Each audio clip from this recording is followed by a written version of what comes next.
the same thing with like parks where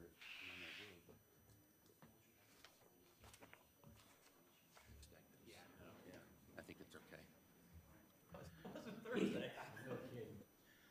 All right, good morning. We'll call this meeting to order.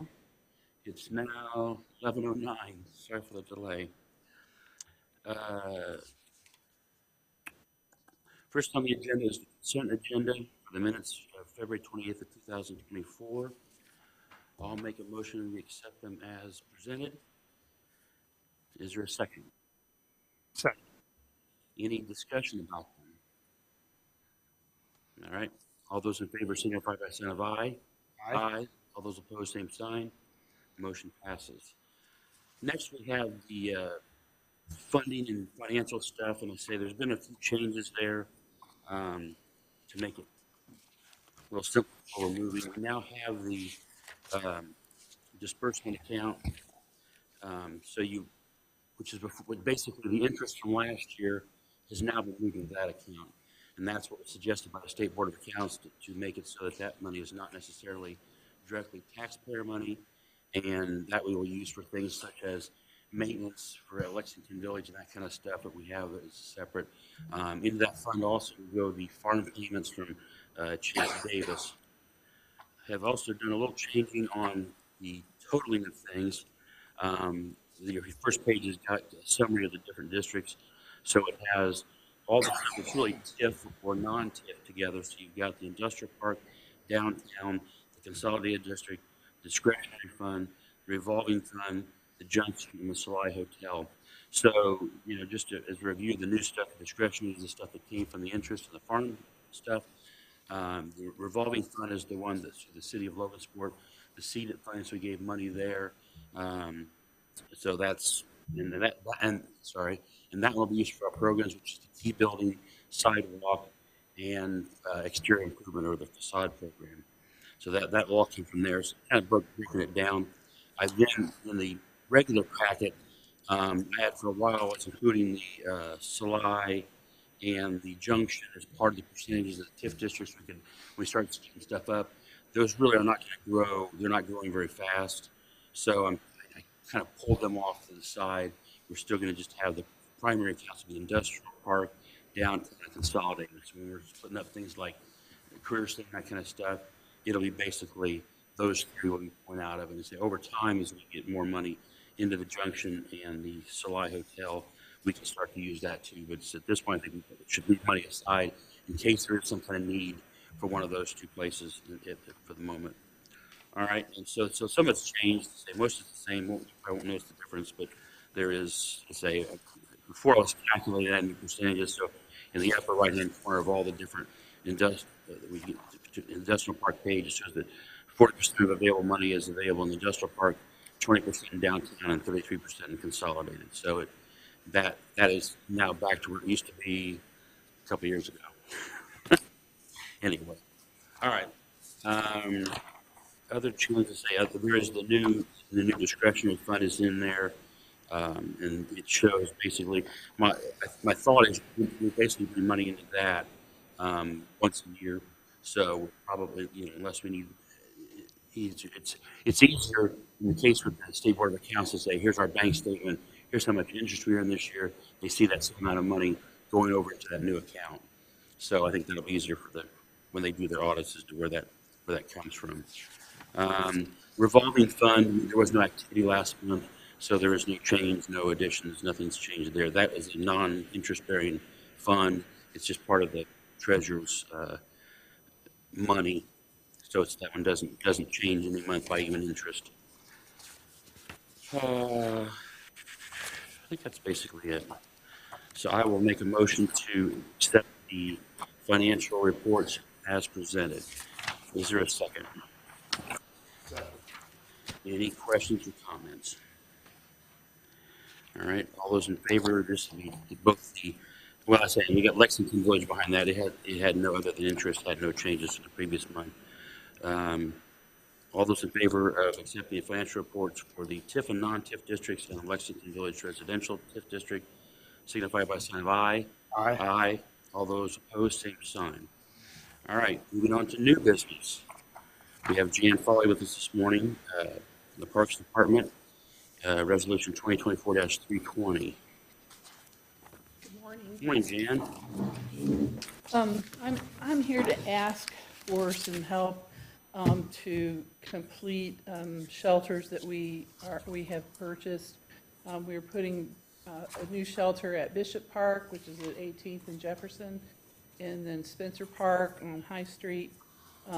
Three at Spencer, one at Bishop. We've already purchased the shelters materials, and that's already done. And I provided I didn't make copies of this. I think you already have. We have. Okay. So you have what our budget is.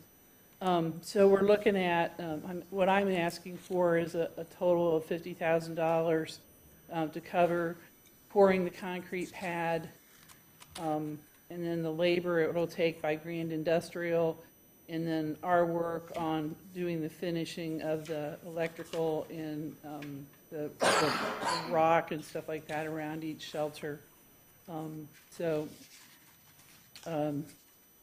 With a contingency that wouldn't get used if we didn't need it, so, of $2262. So, I shared a picture of what we're doing. It's like the new shelters that we've just put up at Fairview Park, which they really look great. And I think that these will also, the one at Bishop will have a blue roof, and the ones at Spencer will have green roofs. But they're essentially a 30 by 22 shelter without any trusses.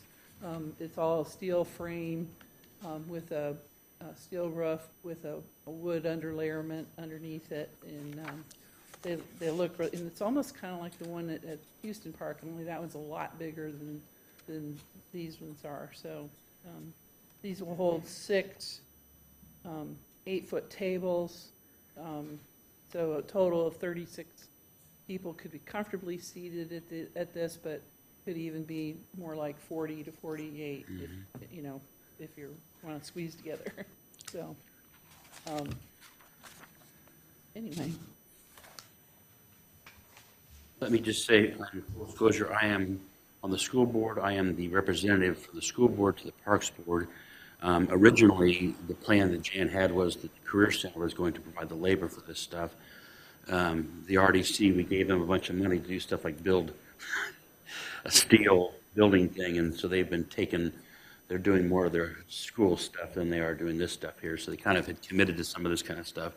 And then, as I say, they're now building, Steinberg's donated a metal building they can take apart and put together and learn the trades of steel structures. So Jan got kind of a bind by people, them not being able to fulfill their And I think the transportation because they did the one at Fairview, and the transportation time just really took a lot out of their actual work that they were able to accomplish. So, they, maybe if they were there for 45 minutes to an hour, they were lucky to do that there at Fairview.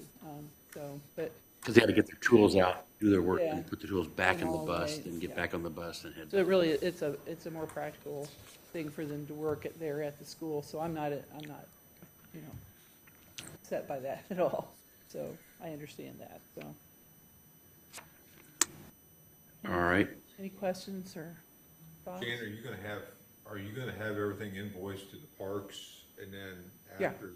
Okay, so we're just reimbursing you for the, Yeah, so when we submit, well, you're not reimbursing it. that's what I'm saying. Yeah. Because the way that reads, it says it's gonna be paid only to you guys. So if we're paying contractors, we need to modify that section 3 to say that that you will be paid, you guys will pay the 50,000 to the Okay, contractors. yeah. I guess that's really that's what we really need to happen is Yeah, that upon being. paid out of the RDC, paid by, each of the contractors are paid by the RDC. That's what you're saying, yeah. Yeah, that's what I'm saying. RDC is gonna pay the contractors, not the Parks Department. Right, So we need to modify that section 3 to say they will be paid, the amounts requested will be paid to the contractors involved upon being invoiced for the needed amount. Is that the best way for the city to handle it? Is that the way they want it? Yeah, I mean, that's fine. It just so Jan has an invoice RDC. Right, or we just pay her. Parks, because then we'll have to call them back. So would you prefer, I mean, she could just also just pay them and we pay her, right? And then we don't have to change anything, or do we wanna, would you prefer we pay? So you're thinking just give us $50,000? Once it's done, once you prove it's done and you gave us an invoice, we could pay you for the labor that was done. Or what he's saying is then you could get all the guys to bill us and then we would pay it when they're done. See, that's the reason I was asking, because if Jan doesn't have the 50,000 to pay, Okay. somebody's gonna get invoiced for that, and the way you wrote the resolution, we can Okay. only pay the parks, but if the parks doesn't have the money to pay it, Okay, it's gonna end up getting invoiced to you, and you're gonna have to modify it anyway. And we don't have any extra funds. Right, that's Okay, what I'm all saying, right. it'd be much simpler just to say, the amount of funds requested will be paid to the Okay. construction companies upon invoicing, Right. receiving invoicing. so I will make a motion that we modify section 3 of resolution 2024-320 to state that the contractors will bill the RDC directly and we will pay them at the time that the work is finished. Is there a second? I'll second. Any discussion on that part of it? Yeah, I do. So we've been down this road before, is when we're paying contractors, and if there's a change order, then how's that gonna work? Well, Because I don't really. in this case, I don't think there's, There probably won't be a change order on these because their quotes are doing specific things. And actually, Grand Industrial built the one shelter, so they know what they're doing with it. They know how it's going to happen. and And Louthen has done the 2 previous pads as well. So I don't expect any change orders at all. yeah, and they've already discounted some of their bill because originally it was projected by their original estimates to be 250,000. And then we got in this other business, so it's down to 210. So they've discounted by 40,000 now. So I don't think they'll come back and say, I guess they could, but I mean, I think that they will, since they've already lowered their rate, I think we'll be all right. That's my guess. And saying at this point, we're not going to exceed 50,000. I mean, it says don't exceed $50,000, so we're not going to, we'll send them whatever they're due, and then they can, complain or whatever. But this is different. This is different than like down a riverside or on the river where they start scraping, and all of a sudden there's a 3-foot deep foundation there or whatever. So this is. Well, and I guess the other thing I was thinking is the contingency could take care of something that is unforeseen, hopefully. No, that's right. And it's only a couple thousand, but hopefully it wouldn't be that much more than that, I wouldn't think. And I was going to say then, we are going to do the electric and finish supply, so are we able to just submit those, a big full claim, or can we do it as a little claim? Because I'm thinking Kevin will try to probably buy supplies all at one time to do that, but there might be little things here and there that they have to go back and get as they're doing it. Is that going to be okay for us to do, Well, you got. those bills? It shows here that you got $59,000 going to Louthen and Grand, and we're giving you 50. Well, I do have like 15,000 that I'm going to put towards Louthen on my own. Okay.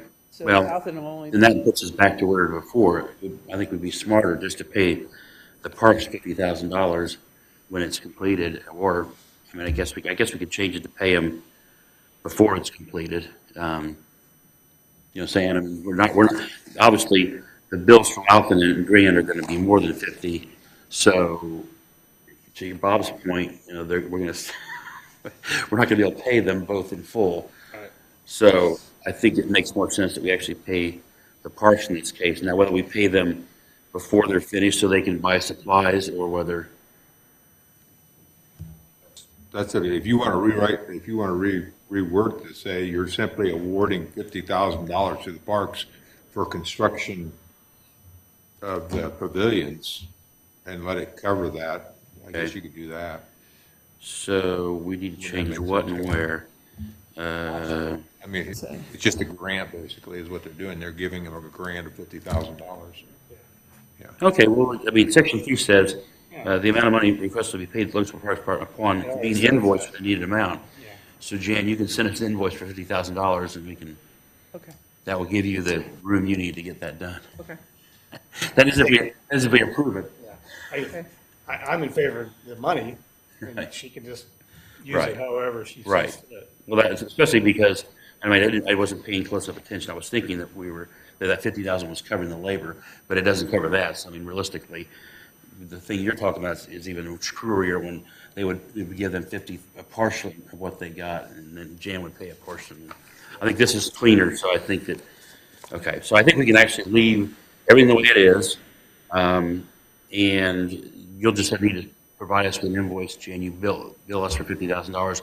You can do it before it's finished, because that way you can go out and buy the stuff you need with the money. We'll give you the $50,000 and you can use that to buy the supplies or whatever you need. Okay, all right. Okay, so then I'll go back to making a motion to accept Resolution 2024-320 in the amount of $50,000 to the Logan Parks Department.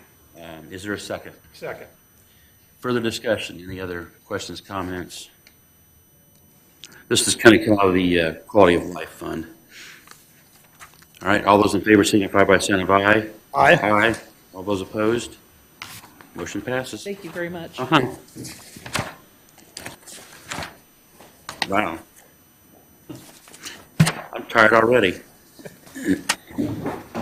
All right, we're now on to Resolution 2024-314, People's Social House Alley, Mr. Cuppy.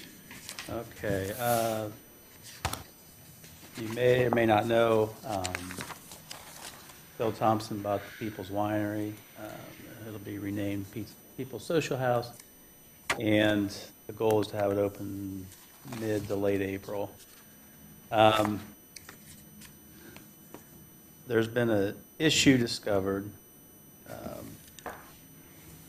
There's a picture there to the north. Along the building is an abandoned alley, concreted, and it slopes into the building. And it was discovered some damaged floor joists throughout that are being replaced by him. You can feel it in there, it's wavy, and it's where the wine used to sit on the racks when People's Winery had it. Anyway, in our budget, we have infrastructure funds for downtown. To me, it's a good use of the money. I'm not aware that, at least since I've been here for 10 years, we have not funded anything for Bill Thompson. And I know he invests a lot in our community. They're doing a lot for this building to get it open, interior, exterior. This would simply be cut out that asphalt, make it grass, so it'll absorb that water. There's no use for it. He doesn't have like he's going to put outside seating there or anything. It's just simply to fix the water issue. So my recommendation is that we use a portion of our budget for downtown infrastructure to take care of this piece. Aaron likes the fact that it's more green space, and it will help the area as far as the drainage and such. So our recommendation is to fund Dykeman Excavating the $21,015. Yeah, previously we gave the People's Winery money for the fire escape, which was part of the exterior program, which we did for them and for Black Dog and Bonus Pints, and I think that's it. To him, But not to Bill Thompson, so, the name we've had tossed around in the last couple of years where you bought some land from him true, that wasn't true. it was an appraised Yes. value, and he deeded Yes. it to you. It wasn't a gift or Yeah, a incentive or Right. anything. and that was that piece of land, I think it's kind of in that picture, is towards the urban park over there. Okay, That alley has been abandoned properly, right? Yes. So what's their plan for the drainage? They're gonna go up against the building? No. Well, the initial plan was to maintain the concrete, have Dykeman or Central Paving slope it away from that building, and then it was recommended that's not a good fix. It's not needed for anything, so it's simply to cut it. He can't use his equipment necessarily because it's up against the foundation and the wall. They're going to cut it, sod it, topsoil sod it. This is going to be a green area. So Yeah, but just because you do that, that doesn't get rid of the water. nothing gets rid of any water, but I mean, I think it's. There is a way to get rid of that water, that's what I'm asking. There's other ways, that was the, I just don't want that, I don't want you coming back and asking for. I don't want money them because coming they back. got into it. The thing is, with an abandoned alley downtown, we don't know what's under it. So we get in there and start digging, and to get the drainage correct, you have to go down further, and then God knows what you're gonna hit. That's why I'm asking you. So if they were trying to get the water away from the foundation so it doesn't go into the building, you're gonna have to go down deep. You can't just yeah. cut and take that out and put some sod in. That's not the way it works. You can't get water away from a building that way. In fact, it could hold the water even more. I don't know much, but I may know a little. It's not my expertise. That was So just a that's why I'm recommendation. asking you, how detailed are they gonna get for that drainage to get away, for the water to get away from the building? So that's what's going on, right? Is the water's going inside the building? Apparently, yeah. Well, because I know he's planning on having to replace, he's replacing floor joists, I think, so. Now, maybe he used treated lumber. But if we're gonna help pay for that to be a green space, correct? We are the demo and the sod, correct. Okay, so what my question is what are we doing to get the water away from the building? That's a great question. All I know is this was the recommendation of Dykeman to solve the problem. And if we want to further prove it, meet with them before just to make sure what they're doing, or you have more knowledge, you can talk directly with them. I just know that was their recommendation to fix it. Right. Yeah, because the problem is your water, when it goes down, the water can seep. I mean, from a ground, dirt's gonna hold it a little bit longer. It's gonna seep down, it could seep down all the way down to 8 foot and then go in. That's the problem. That's why I was asking, are they gonna put a pipe in, a drainage pipe, like you typically would at the bottom of the foundation, so the water doesn't go into the building? I don't see where that's listed. Wish I could remember that was the bus station years ago, somewhere in that area. And I'm trying to, as far as what's below it, I don't think there's any, if it's the bus, the platform where the buses used to be at. You don't know what else is in there. What Right. they just dealt with Right. the event center. A part of that was the driveway. Yeah. Yeah. But what I also don't know is the water that is getting in there, what's the understructure there? Because if I guess it could just be humidity, but if they're having floor joist problems, is it coming in and is it filling up Right. to the bottom of that floor? Right. Well, I mean, we could. Would you want us if we approve it, we could get further assurance, either in writing or face-to-face down there, and they can kind of explain what they're doing in more detail. Because the invoice itself doesn't break it out that much detail. it does. $22,000 for something that big is not much money. And what helped is they're down there. We did say we're getting the mobilization discount, all that, because they're down at Urban Park right now. Right. So they wanted to do this Right now. now and not, Makes sense. Of course. that's why I'd prefer not to try to ask a lot more questions that'll take the next month. Where if we could approve it, that number up to it, have discussions before they start, just to say, hey, we don't want change orders. You know, I don't want change orders. Well, why don't we could make a motion to accept it as is and then have the contingency that you talk to Rusty Dykeman, and if you are unhappy with that, if you come back with a negative review, we will then table it until the next meeting. So we can, that way we can try to get them to be able to do, if it sounds sound to what you think is going to happen, then they can continue while they're down there at the urban park, they can get this work done. And then if however, you come in and you think, after your discussion, you think this is not right, we then trigger the contingency to go to table it, and then we deal with it next month, or, you know, I mean, or, you know, look for a different, is there another solution that has to happen where they've got to run some drainage in there, you know, drainage tile or something like that, and I don't know where they could pump it to that big sewer line, or the new line down. Is there a full basement underneath there, Bill? You know, I don't, you don't think so? You don't? I'm not aware. I didn't go there. Yeah, if that building was the actual bus terminal, but I just can't remember. I'm old, but not old enough. If that was where that, I mean, I would think if it was originally meant to be a bus terminal, I can't imagine needing a basement. But, you know, if it's a crawl space, I mean, it's not on a slab because they've got floor joists are giving them problems, so it's got to be some kind of a crawl. Maybe a crawl or a basement, one of the two. Yeah. And the basement, And a lot of these is 4 foot deep. I mean, they go from 8 foot to 2 foot. So kind of like, it's kind of weird. But that's what I've seen downtown. And I can't believe if there's a basement, I think he would have said something if the water rose up high enough to rot out those floor joists. However, you could have humidity that also would rot out the floor joists. Just in time, that building's pretty old, so I mean, it's possible.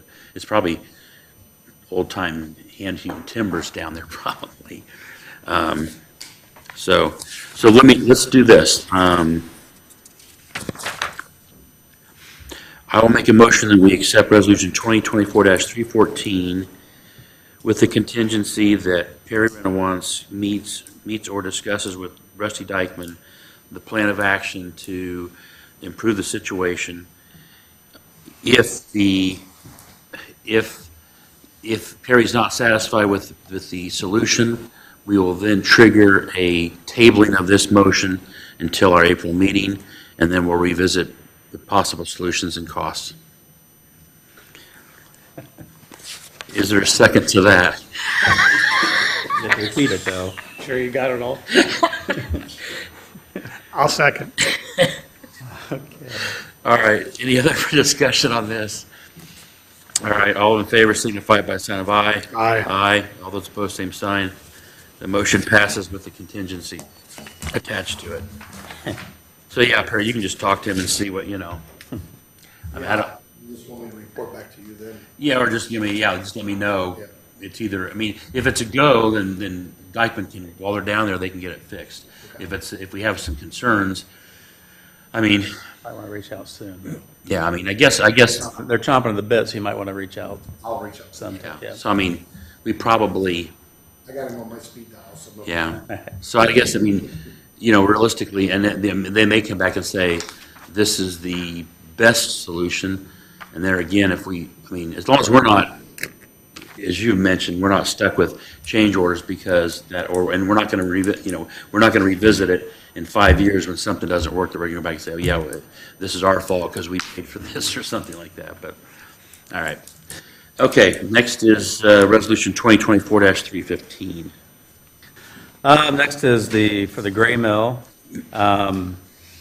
Every downtown business that's in good standing, tax-wise and business-wise, basically qualifies for this program, the exterior improvement program application, as long as they fit the guidelines. To remind you, you do up to 15% with 150 max. They were a recipient of the Okra grant. They did have to spend 6 figures of their own money. I think it was the most private investment of all the 7 that did it downtown. But they've got more brick issues. They've got a lot of buildings downtown do. I have pictures in there. You'll see above the where the windows used to be. They have a good company doing it that has a lot of brick. In fact, this company built Lucas Oil. But anyway, you see the estimate for that approximate 3,000 bricks to pull off, fix what's behind it, get it replaced. So they would be funding all of it except the 15% if you approve it, which is $11,216. It's part of that revolving loan fund that's been set up. So that's why you see referenced in the resolution, the revolving loan fund. And I have it, I try to do on most of these, I have it though, that RDC will reimburse upon completion and/or pay contractors directly. So I think that kind of covers us either way. Nice. That's boilerplate from here on out. So that they're replacing all, Yeah, I think I put you get that invoice right there, back up. Looks like they're taking out 3,000 brick. three courses of brick above the lintels, above the top of the, above. See yeah. that section where the arrows are, that whole way across? It's remove this. They're not gonna put windows back into those spots. No. They're cutting out the 3,000 bricks, removing the steel lintels, relay brick to its original coursing, straight and plumb as possible. Dwayne, go down a few slides. They've got like circled pictures above the windows. One more, I think. Go down one more. No, Keep going. That's the right Up. One more, sorry. That's a lot of brick they're replacing. It's too bad that they don't. The 3,000, replace yes. the windows at the same He's time. circling kind of there where the problem's It's at. right there. I think I said 3,000 bricks. See what I'm saying? yeah, I see what I That would be, thought those would be nice, but I'm not sure if it's on there. Yeah, they're doing window up, right. and they're What about if we give them more money and they do the windows? we will. We'll do 15% of, they can go up another 80 grand if they want. Yeah. That'd be our max. It'd just be nice to get the downtown area, everything downtown looking the way it could. They've got focus on the other side too. Yeah. I mean, the other side's, that facade program looked at the facades, not everything else holding up those facades. And if you look at the other side, there's some issues too. The biggest concern they have is if they don't do something, you're gonna have pedestrian safety issues. It's not a big chunk of limestone anyway. No. And that's why we was having problems with the Keystone building up here, the knee wall Yep. being. Still a problem. All right. Anything further? So how many quotes did they get for that? They tried to get another one. I think they really struggled getting one. And with this being, you're more in this world than I am, obviously, but from what I hear, this is probably one of the most reputable brick masonry companies in the state. And we did check back. You see, this was done in May of 2023, so I had them call last week to see if it's still good, and it's good through the end of the month, as long as they sign the contract. They've got a masonry restoration division here, so,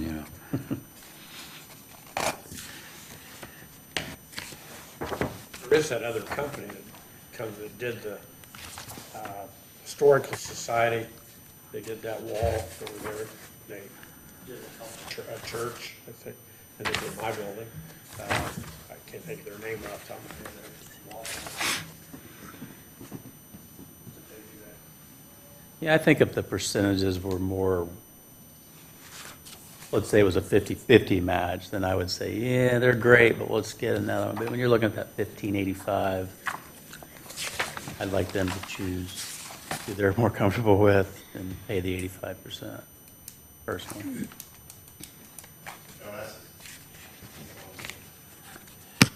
Yes, it is.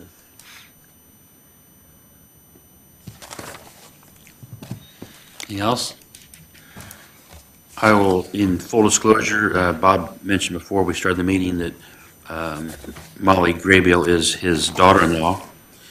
And I said that as far as having, conflict of interest, my rule of thumb has kind of always been, do you have, well, since we're in a small town, it's like we seem like we bump into a lot of this stuff, is there any kind of financial, will Bob gain financially by this project? And I don't see that where his daughter-in-law's business is somehow trickles back. And, they may be loving and give Bob money, I don't know, but.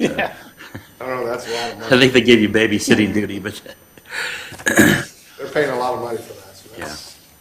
I think if it helps the conflict piece, really, I don't want to say you can't say no, but it's a program that you've approved and it fits all Right, it fits right. every category. yes, exactly.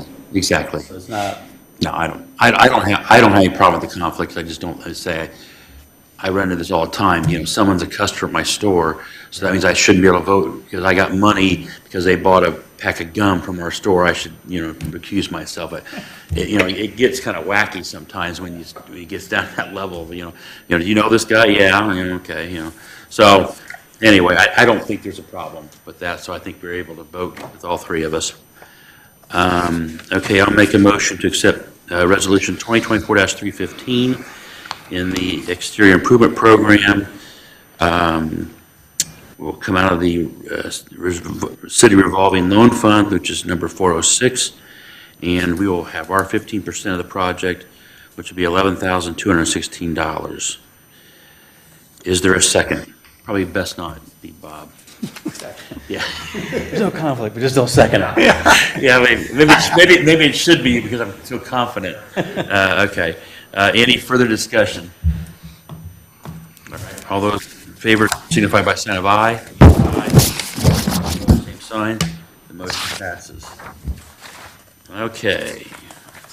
Resolution 2024-316. Lexington Village. Last month, it was talked about that a fence would be the most appropriate thing to do. You had asked me to go to Total Fence and get quotes. I got a couple different quotes. One was for well,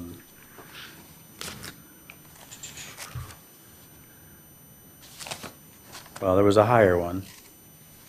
You've got the one that's steel. Yeah, there was an aluminum choice. The aluminum one was more expensive by about $3,000. And talking to Tom Scagnoli back and forth, looking at Walmart, so on and so forth, it was decided steel would be the better choice anyway. And we have a gate in the invoice that's included in that for mowing and maintenance equipment to get in and out of there. There's a quick sketch, if you can, there's the quote I recommend, that's the steel. And if you go down, it's a quick sketch, but it's going to cover both levels of that pond, not just one.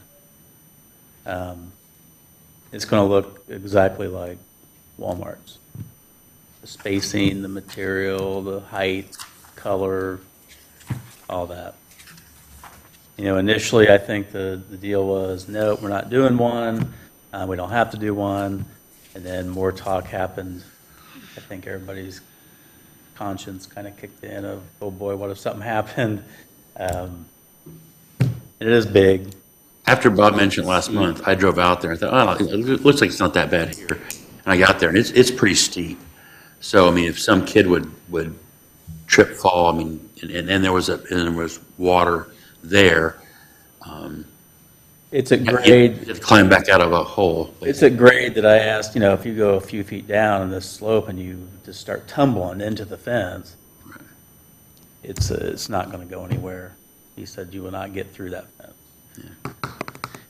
So what's the warranty on that steel, and what's the maintenance factor on that? And then who's gonna do the maintenance on that? Well, for the warranty question, I don't know. I'd rather pay the $3,000 for aluminum. That's me. The downside is if somebody backs into it, I mean, steel would be stronger if somebody runs into it with, I mean, the tough thing is we're not gonna be out there. And we have Somebody people, backs up into that, and it's steel, I mean, you're still gonna have damage, it doesn't matter. The problem is with steel, in this kind of weather, I mean, it doesn't do well. like, it's gonna rust, you mean, or is it Yeah, I asked that question about Russ. He said powder coated? he's never had any problems with this particular fence. Now, I don't know. right. And I deal with like chain link fencing where they powder coat it and it lasts a lot longer than galvanized does, but I don't know what the time frame is on when would it start to, I mean, obviously if somebody nicks that powder, you could start to have some rusting going on. Well, I'll give you an instance. My wife has a 22 Jeep. She's having $16,000 worth of work done on it because of the steel products it's on it. It's rusted. They have to pay for it. We don't have to, but they're replacing it with aluminum. So, because of the weather that we're. But That's what I'm saying. Scagnoli thought that, Yeah. Scagnoli indicated that he thought steel was better. He preferred steel, because my question was, it's cheap, but why is it cheaper? And it's just the way the pricing and availability and all this other stuff. And I said, which one, if it was an equal price, which one would you choose? He said steel. I don't know if that's because of it's safer, like more resistant to somebody trying to get in there. Is it stronger? I think that's where his mind was going, because we're ultimately getting this for safety, not will it last 18 to 20 years compared to 22 years? I know that's important, but I think the safety piece was what his focus was.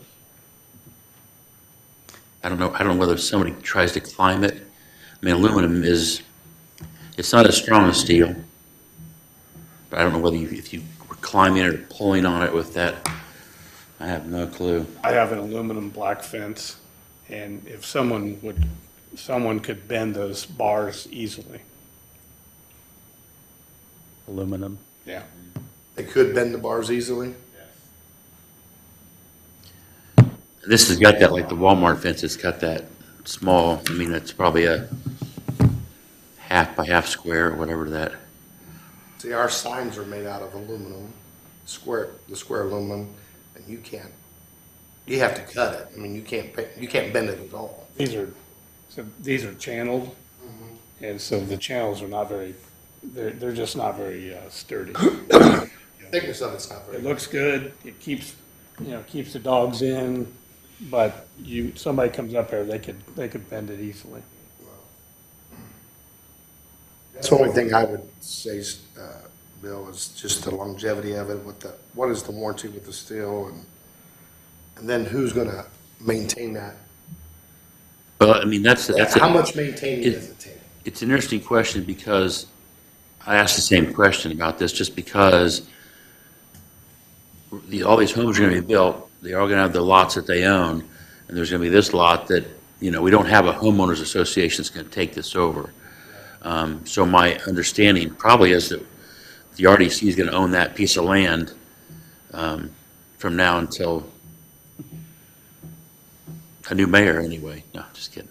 We talked about whether it goes back to the city or RDC or how, but the whole transfer had to happen because work's being done on that lot, and so for the money to be allocated for the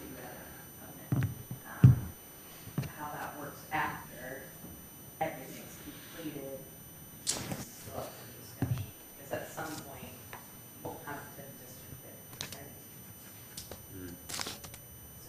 Interesting. I don't think we should own it until, I for eternity. I mean, we own it now, but I don't, Yeah. you know, and I'm gonna predict that we're gonna probably need to,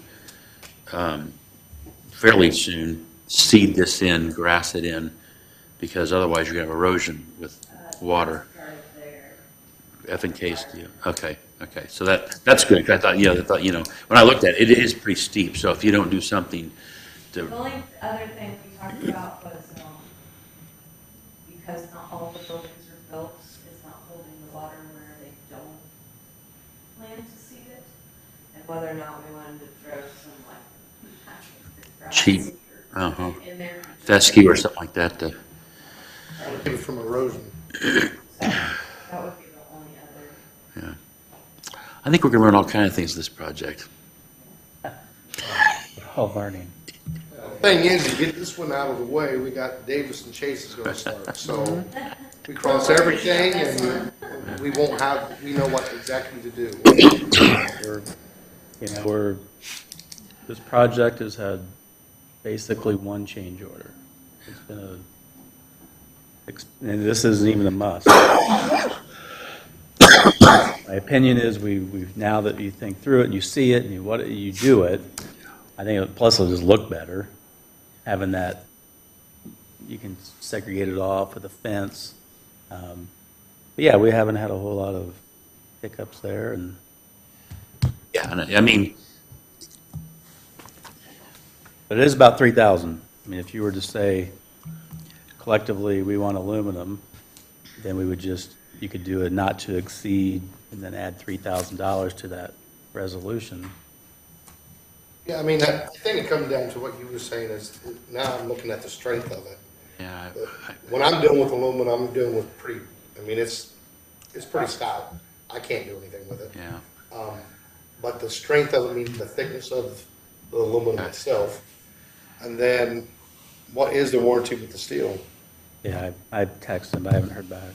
10 years from now, we don't want to continue to, From my years on the AIM board out at AIM High Park, and they've got the corrections guys doing grass cutting, stuff like that, all kinds of stuff happens that you go, how could this possibly, you know, they bend something, you know, they're using mowers and stuff like that, and they catch it onto the thing and it rips off a section or the bends over a post. Like, how do they possibly do that? And I think we're in the same kind of position here where we're going to have, somebody's going to hit it. someone's going to hit it, or they, you know, they back a truck into it, or Lord knows what. But I think we probably, I think I personally like the steel. I understand what Perry's saying. I think I like the strength because, again, just from when I've had to deal with stuff in the past, you know, and then you got to take down a section. I mean, it just, if we could have it be more durable, it'd be better.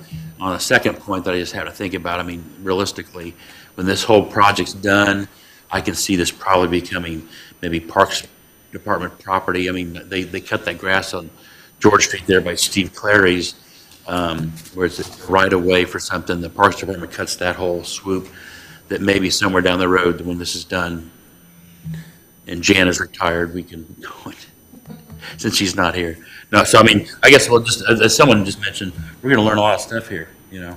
This is going to be it's our first, but I don't think it's something to stop us from doing anything, but I think that, I guess I like the idea of steel better, because just I've just seen stuff where I scratch my head and think, how did they possibly bend that or whatever, out at AIM. And there's nobody around, you know, nobody ever admits to it either, so you don't know how they did it. You okay with steel, Perry, or? I won't be here, so you guys' upkeep will be gone by then. We're good. You plan on dying soon? I won't be here. All right. Dick may be here, but I'm not going to be here. We'll hope it lasts that long. All right, so I'll make a motion to accept Resolution 2024-316 in the amount not to exceed $46,509.90 for a fence for the retention pond at Lexington Village to come from the Consolidated TIF Fund, number 413-4449, to be paid once the work is completed. Is there a second? Second. All right, any further discussion? All those in favor signify by sign of aye. Aye. All those opposed, same sign. The motion passes. The good thing on Lexington Village, as a side note, there was ready money that we've used to that grant state. There was a project that didn't happen that was within that approval system. So we were notified that you could go after $100,000 of what's not being used if you can show that you are over on your project. Jacob's worked on a nice spreadsheet, and it's been submitted. I think we're very, very confident we're going to get 100,000. Is that correct? We're pretty confident, and that'll be back to the project, which will help basically the NIPSCO fee that happened. So I had one more question with that, The fence or the? with the village itself. Okay. Did we ever figure out, is Shepherd moving forward with the money and all this stuff to build these things, considering that we can't get a good appraisal? Yeah. Okay. That, the project, the house he's doing now is moved forward. And then We're gonna have this problem now for a while. I actually thought. In Logansport, I'm saying in Logan. Yeah, I think that, I don't really want to do the numbers. The construction cost of that first build is very high. The appraisal came in, Very low. actually, and we got a new one now. We got a new one now, it's right there. Oh, I know. So that's, I was actually pleasantly surprised. So the problem is this, though, that's why I'm asking you, because of this Chase Davis's, this house is already sold. It's a pre-sold construction build. That's the problem. Yeah, it won't count as a comp. That's the problem. That's, mean you're on the same page. But the fact that a 2,000 square foot home appraised what it did was very reassuring to me. It was excess of $200 a square foot. So Correct, and that's good, but it can't be used as a I comp. understand, but they got to that point somehow through other comps. Well, they Had had to go, that's what I just know that I don't wanna, we're doing all this stuff, you're gonna run into this. Oh, yeah, you run And into it. everybody's gonna be scratching their head going, how in the hell are we gonna do this? But we gotta have people that's not pre-sell and build, and it sell, if that makes sense. He's getting, So you can use it as a comp. they're getting ready, yeah, you can't use that as a comp, but they're getting ready to build a couple of speculative homes Good. in a month. If and when they sell, as long as it's an arm's length, as long as there's no things involved, it counts as a comp. And, I deal with so many different appraisers, like, in the last 2 weeks, I bought 4 houses. In those 4 houses, 2 of them were over 400. With that, I'm talking to this guy, and I'm saying, hey, this will work because of what's going up here in Lexington. He said it will not work because Lexington is already pre-sold. yeah, So you can't use this as We a knew comp. that. We So knew that's that. how I ran across it. we knew that wouldn't be a comp, and even the specs better have an arm's length transaction, or they won't count either. Right. So you have to go into it with zero buyer. You have to be on the market for X couple of months to let the market absorb it and see it and react to it. And then if it sells and there's no connection between the buyer and that spec builder, then it's a comp. So hopefully that all happens. But yeah, that won't be a comp. But what we're trying to do in Logansport, that's throughout the whole town. Oh, yeah. What's been good is there's been a lot of houses selling for way higher than I ever thought they would ever sell for. Yep. That's gonna help. If you go down Linden and all these, oh my gosh, it's crazy. We're living a good time right now.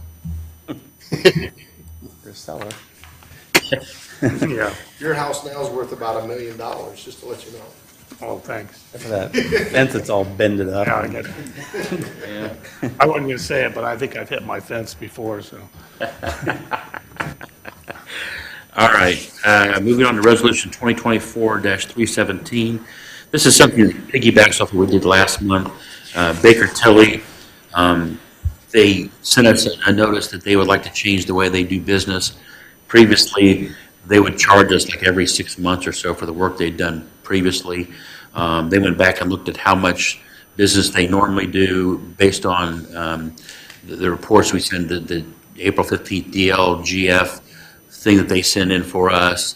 And the other stuff, not to mention, at the end of this year, they're going to start to get into this whole budget stuff where you have to provide budgeting information for the state of Indiana.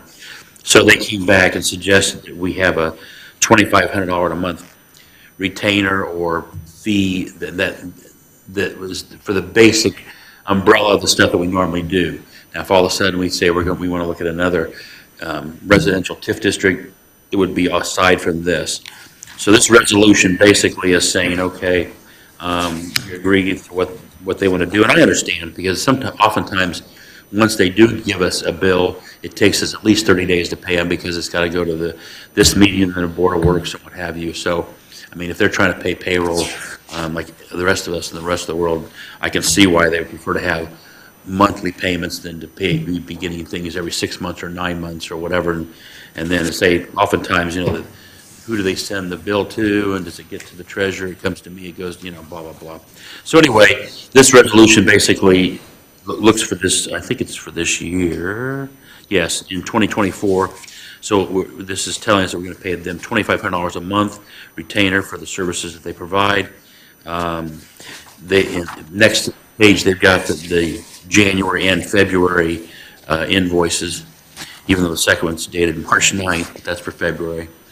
So I'm going to make a motion that we set up this resolution, basically sets up an umbrella for the year that says we're willing to pay $2,500 per month to Baker Tilly for the services they provide.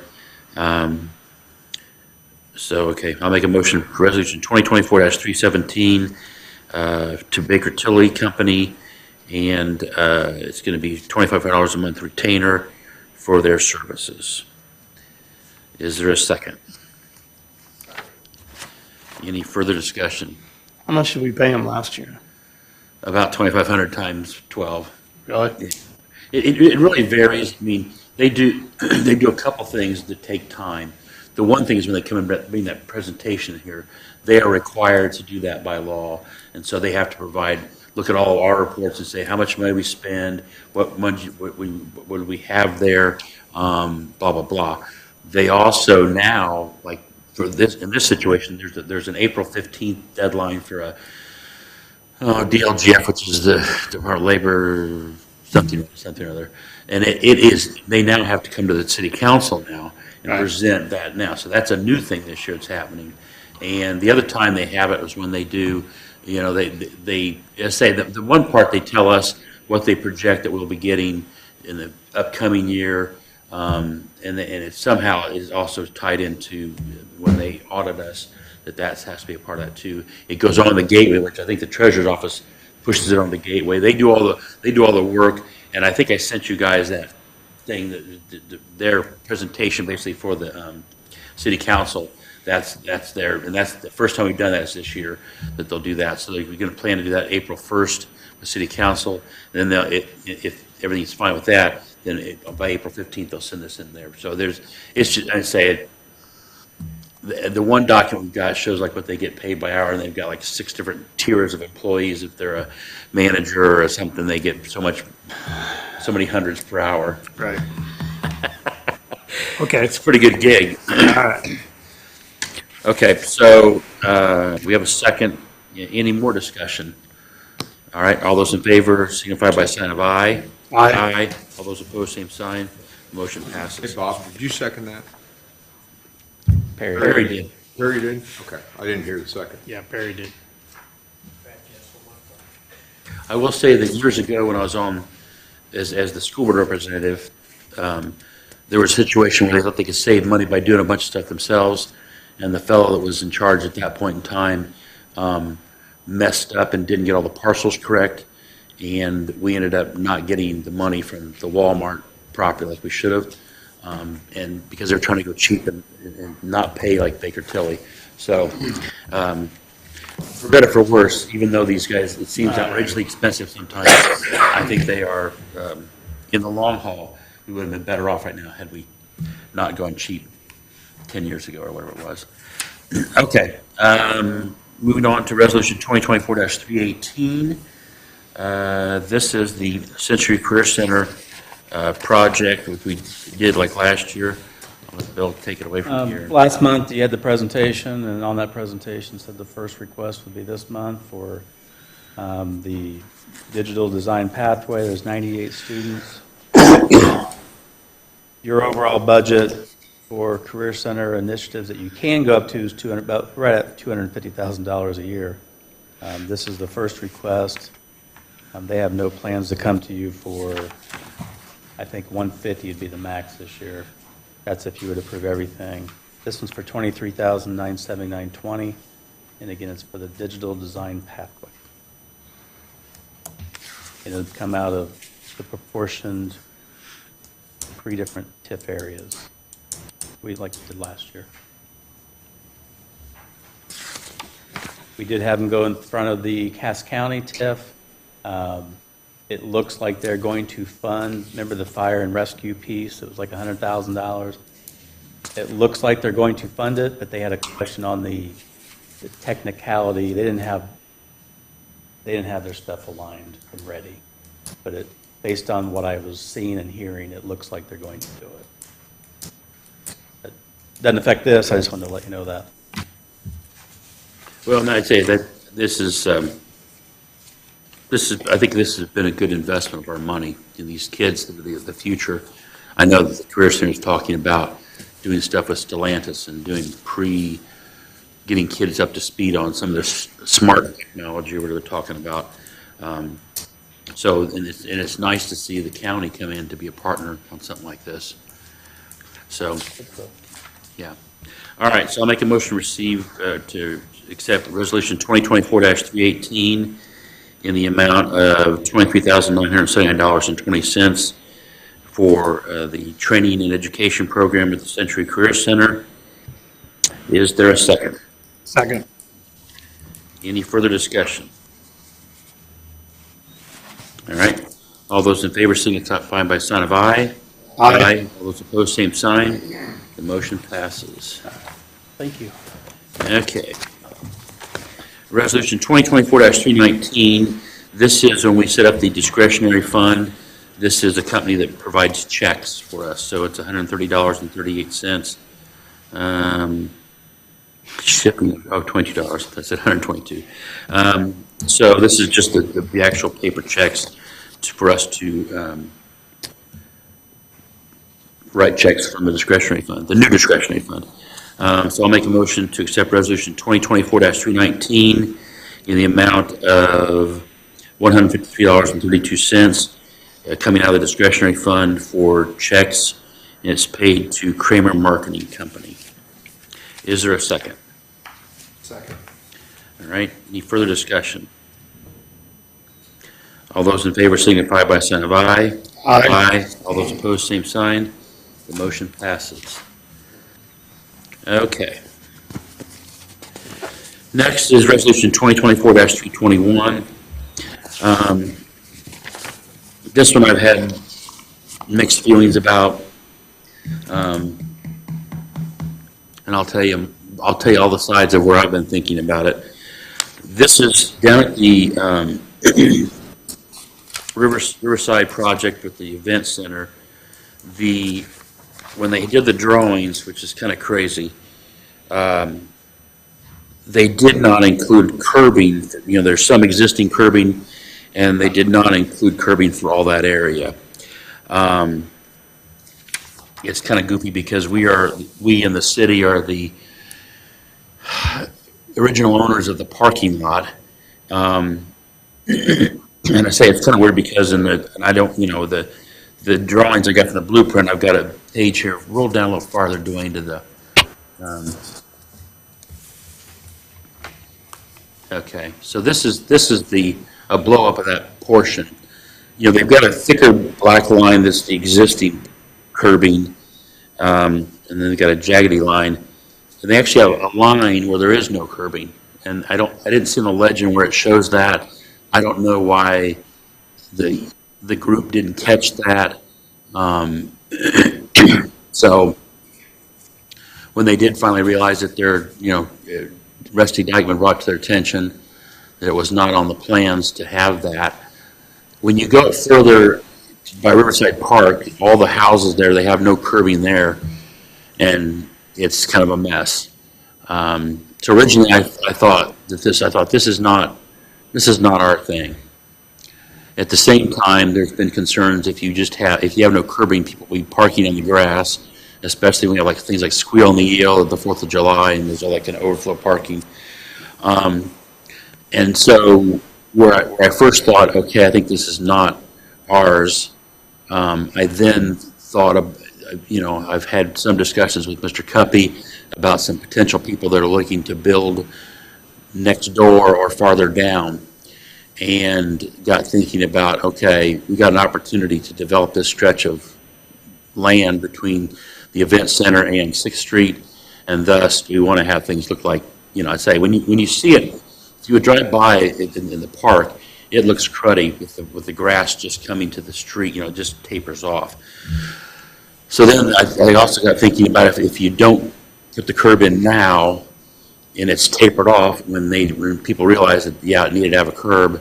And they'd say the curb is there part way, so the old curb there, it dies, and then you're going to have a section where the dirt is going to be down to the street level. If you go back and put in a curb later, you're probably going to spend twice as much money to put a curb and then put the topsoil in and get the grass seed and et cetera, and, are we wanting to have, the message that people come to visit that area, say we want to join the parade of what we want to grow and invest down there. Does having a curb or not curb make it look better? I think it will make it look better. So I say I have swung back and forth. The amount of money to do this is not in where we normally live. A big thing. $6,700 is what it's going to cost to do 150 feet of curbing. And Dykeman is saying it would be, they discounted some because they're there now, and they seem to be wanting to kind of be cooperative and saying also they'll bring in the topsoil and get it landscaped and that kind of stuff, or so whoever's doing that, that same amount. So I'll open up to discussion, because I say this is one that I have struggled with, and I don't know how originally I thought, should this be part of the sidewalk program? Should it be, split it with somebody, They seem to think that this is ours because we are the original owner of the parking lot. And we are. I would say a little bit of history on it is that they didn't do anything with that area because there was discussion during that time, widen it to 10th Street, if the house is there, and also Parks talked about making that road two-way, and so the decision was made at that time to just leave it alone because you don't want to put in curbing and then take it out. So that's kind of the history of it anyway, and why it was left alone. Okay, well, and to piggyback on that, right now, the street that is going along the river dead ends into their parking lot. And they have oftentimes used the phrase, that's temporary, and being on the Parks Board, there's been no discussion of where this money's going to come from. When they say temporary, I'm thinking, okay, but they've got plans of how to take that off and to make the street two-way up above. We measured the street with Rusty down there, and the street is wide enough to be two-way. You would probably not have any on-street parking anymore on there. But they've got some drawings that have other places to park. The park gets out of this parking lot. The park gets 40 parking places as to be their spots maintained by the event center, and is considered overflow parking for the event center. There is one other floating issue out here that will come to us, I'm sure, soon, and that is there was a public outcry about those old what do you call it, entryways, the stone things, and that took out 4 parking places, and there was some discussion that they would replace those. I don't know if there was a fire issue, or I'm not sure if there's a parking space issue, but the 4 parking spaces would be placed down at the where the new parking slanted parking is for the pickleball courts, which people complain there's not parking, so they probably would go there. The debate and the issue is there again. I assume that they're thinking the RDC would fund those 4 parking places. So just trying to be a seer of the future. So that's all the issues, and I now see Aaron's point that why they would have maybe thought that this is going to, yeah. And I've been in a few discussions where, you know, that whole Race Street, if this thing gets developed to its full capacity, does that street need to be a little wider, and have an entryway to get in so you don't have a clogged artery there? Do you want to have some stuff with some turning lanes and stuff like that or whatever? So that's down the road, but so that's where we're at. So right now, you know, there's a request for $6,700 for us to pay for the curbs that were obviously first stuff that they didn't think they needed or whatever. And I say it's all kind of piggyback on the fact that the parking lot is a city project that we've now turned over to the owners of the event center for them to maintain it. But we have retained 40 parking spaces are retained for the use by the parks. I think the curb needs to be there. It would look nicer, when we have graduation to high school, you know, they got curbs there, and people with four-wheel drive or big trucks, they'll still pop the curb and park on the grass. So I mean, I think it would help. It would help, and you say as congested as you can get for those events. I'm going to guess yes, there were people do that. Once again, for my time at AIM, we had problems when they had the concert out there at the 4-H Fairgrounds. The guys in their trucks would come in there and do donuts and stuff and on the grass and tear. So I mean, I can see the concern where you get this event center and then you've got all this torn up stuff up front. So I agree. I think it needs to have a curb. I don't know, you know, who needs to fund it, but at the same time, I got thinking about $6,700 and thinking if we're bringing people in here to say, hey, we would think you should invest in Logansport and this thing here, that's a cheap price to have it look really nice and have them say, yeah, I like this town, blah, blah, blah. So I guess to me, I think the $6,700 is an investment in what's coming next.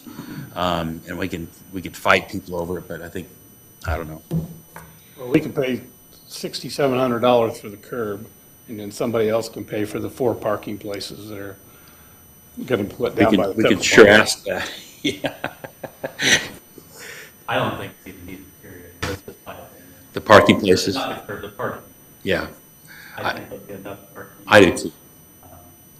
Now, if the park says, hey, we need parking for pickleball and whatever. Yeah. I just don't think you lose a couple spots. Because they're diagonal and at some point, it's just paint. At some Right. point, you go 2-way, and those are worthless to change Yeah. that. Yeah. I just don't think they have like 14 Yeah, and I say that when already. you know, Bill and I went down and walked it all off. When you're standing at the end of that parking lot, you know, it seems like a long distance to the park. I don't see tons of people from the parks using that lot. You know, if it's full, yes. But, you know, if they're going to be walking down to like where the softball field is, I don't see them parking in that event center and walking all the way down there. Right now, there's currently still parking for the carousel. The drawings they have for the future, when they would go to 2-way, there is parking on that. There's that road that goes between, in the middle of the park. There's parking on both sides that help do carousel and that kind of stuff. So I agree that I don't, unless it's something by fire code, I don't think the 4 parking places are needed for them. And they say that they could overflow down into the pickleball parking if they needed to. And right now, there's also parking. There's still parking on the river side, the river area road too. So yeah. Perry, thoughts?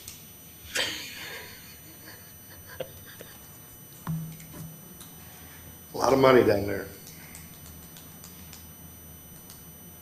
Yes. I mean, it's gonna look good. I just hope everything goes the way it's supposed to go, that's all. I will say, when Bill and I were down there, when you go back to the back, you know, because I've had a lot of people say, why did they put it there? Why don't they, you know, it is when you're looking at the patio where they have an outdoor patio and looking up the river, it is a nice view. I mean, it's very, very nice view. And I think that kind of encourages me to say, if there's stuff that happens downstream with some other businesses and potentially a hotel and whatever else that can happen down there, I think that it's going to be turn out to be a good thing for Logansport. But what do I know?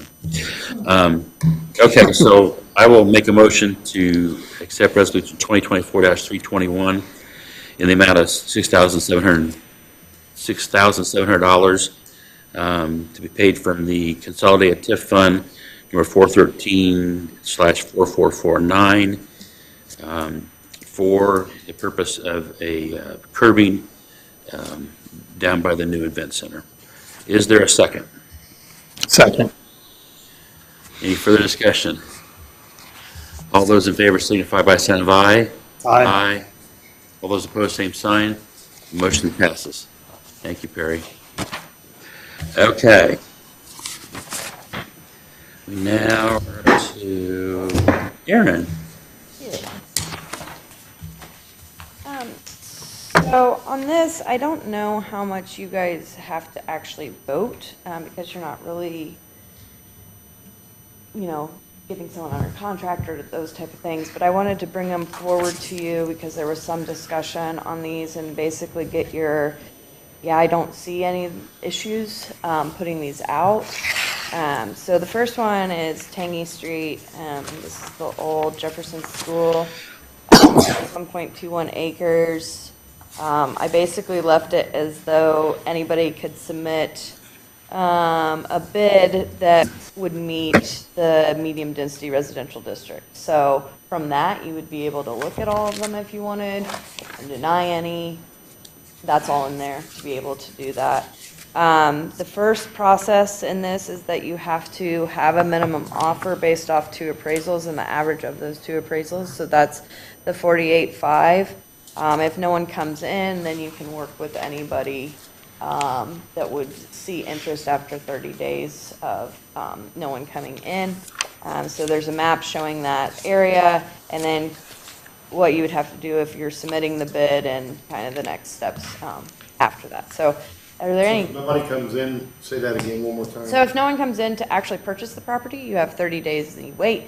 And then if someone comes forward, because it says in here that the commission can, basically, I don't know where it is. The commission can negotiate on good faith, acknowledge and agrees that if good faith bidder not able to reach an agreement, they can accept a bid and basically make changes to the cost to make sure that it is able to be redeveloped. So the commission could say, okay, it's been 30 days, we didn't have anybody, we're waiting, we're going to now take it down to $1,000. Okay, so you're Something saying, like that. so just so I'm clear, you're saying that if nobody bids on this by the 22nd, then there's a 30-day waiting period. Right. After that 30-day waiting period, then They people can- can start coming in with bids. Okay. What they can come in and submit what their plan is, and then the board can say, yep, we want to work with you to try to achieve this. I know you couldn't achieve it with the cost of the 48.5. But you have to first initially put it out there to actually say this is the cost of the property. Okay. Any questions on that? So then there's Patriot Park as well, 3.17 acres. This has actually been rezoned to the high-density residential. Again, they would have to provide a bid with purchase order of 47.5. If no one comes in and there's someone interested after the 30 days, the board has the discretion to waive fees or lessen the fees or whatever for the cost of that property. Any questions on that? This one was previously part of Illinois Patriot Park. We asked Jan Foley if their intention was to continue, we're now in the maintenance business. So, when we now own it, so are we going to maintain it or not? So the parks are going to continue to maintain it as a park. She said that there is some playground equipment that is really in bad shape, and they may remove that and just leave the swings are still good, but they will continue to maintain it until such time that we transfer the deed to somebody else. So those are the offering packets, so those are the two properties that you've received from the city council, have gone through rezoning in one of the cases, and are now able to be offered out for redevelopment. So are there any questions on those two? Okay. The next is maintenance. So we talked a little bit about Chase and Davis that you own. You have a farmer doing that. Patriot Park will be staying with the Parks Department. So we basically, and hopefully Jefferson, we won't have to do much on, but, or the Tangy Street. But that one, Race Street, because you do own typical plants, so even if it's spraying, you know, and I think there's some grass, but, you know, keeping the weeds down, meeting municipal code. So that's what I kind of wrote in here, is you're asking for maintenance, property maintenance. It would be the same deadlines as this. I basically just put in here the properties, and then mowing, weed eating, spraying for weeds, removal of trash, all other items to keep properties in compliance with the city municipal code. So who would ever bid on this would provide you, like, I think gonna need to be mowed twice a month, or I just feel like I'm not capable of saying twice a month is enough, because maybe in April that's not enough, but maybe in August that is enough. I don't know. So this would be the opportunity for them to submit, and then I also stayed in here that it will be, they will provide an itemized list with the cost and then an overall cost for each property to the commission. Again, it's sealed bid, so you would be looking at it next time, and then you would review based off cost of maintenance, time of maintenance, and experience that they've been able to do this type of project before. Any questions on that? And I'll have a bigger map for anybody that actually, so I tried to kind of explain it. I said the property is accepting of, because it's like north of Race Street between these, the few houses that are there, so I said accepting of, and then on Lexington, it's all of them. I did accepting of 4034 Mike Anderson Lane, which is the one they're currently building on. Yeah, we've had some discussion that probably next month, and we need to have some kind of resolution that, and it doesn't have to be me, but someone needs to be able to have the authority, and something comes up, and all of a sudden, we got to cut the grass again, or we've got to do, or there's something else that somebody has to make a decision that the RDC needs to do something with, anything with our properties. And I don't care if it's me or somebody else, I'm not sure. Typically, when we've done this, they'll submit what they think, and then they'll say for each additional service, so like we say we got a lot of rain one month and they only have 2, but we want a third that month, they'll say what that cost is, and so that person would just be able to say, yes, we're willing to pay Right. the additional. Yeah, we can't really wait 30 days or whatever to have a meeting to ask about, so we can think about that for next month and decide. I don't know if anybody, I don't know if your plate's Mike pretty wants full. to do it. Yeah. No. I probably has the most flexible schedule, because you got babies and you got, Your own properties to mow. So think that over. So I don't know if there needs to be a vote. Need to vote per anything? se. This is just for you guys to review so that we can get it out in the paper and get it out to people. The vote really comes in more on accepting those, so. I read through the offering packet and it didn't seem like everything is there that you need to have. So, I don't know. I Dwayne, used it from you our and Dwayne? typicals that we've used. You're fine to put it out. I think it's when you accept the bids. I guess my question would be with the mowing, if you get your bids in next month, like for April, are you gonna try to open the bids and approve them the same month so that you can get mowing done? Well, that's what I was gonna say, is either that or a special meeting, just so that we have something. I was saying, because by April, the Yeah. mowing will have to be done, because like you said, Right, usually it's already April, looking like a little bit. yeah, usually April and May are usually the first, April, May, and maybe the first couple weeks of June, you're looking at it almost every week, is what the city was mowing in their properties. And then after that, it tends to go down to like once every Yeah, 2 yeah. weeks. But it's gonna be more initially, and that's when you're gonna be voting. Right, and like Lexington and Jefferson, well, Lexington won't have grass right now, so I don't know that there's gonna It's be weeds. too much yet. There's weeds in the pond. The other ones will be spraying and mowing, but a lot of it's more spraying, I would assume, because I think Jefferson still has their asphalt. I haven't been down there for a while. They do have some grass that are being mowed, but Ray Street only kind of has that back sliver that's grass. The rest of it's gravel. But anyway, I thought we'll get it in, and then if we need a special meeting, so that you guys can actually Yeah. approve it, that might be the best scenario just for the landscaping. When the code enforcement officer, And they'll have trouble finding somebody to talk to, so. I'll say, I know exactly where you can go. Go see Erin. No, not me. I'm sending you. She knows what's going on. I go, what? Go see Perry. Just keep it Go moving. see Bob, yeah. Go see John Michael Price. So if you guys didn't see anything, like I said, I've used the maintenance one on some of the pocket parks before, and then the offering packets were ones that we used for some of the other properties that you've done before, so. Okay. Yep. All right, thank you. Any public comments? For Dwayne, actually. Dykeman's Pay App number 7's been out there for a little while, and I see it on the Board of Works today, but I thought something had to be done here first. We've already, As long as Ross said it's- we'd already approved it, yeah, we already had the budget for that approved. Okay, I thought I had to go through here because there was a grant and the bond and all that, so. I thought he had already, because I talked to him yesterday about Okay, it. as long as it's gonna get paid If, today. if not, what we'll end up doing is we'll just end up approving it, we'll pay it and then approve it at the next month. Make sure.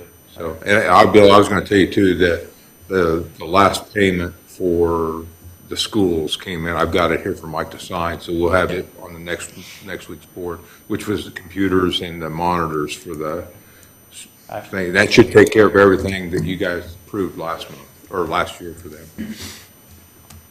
All right. Board member comments?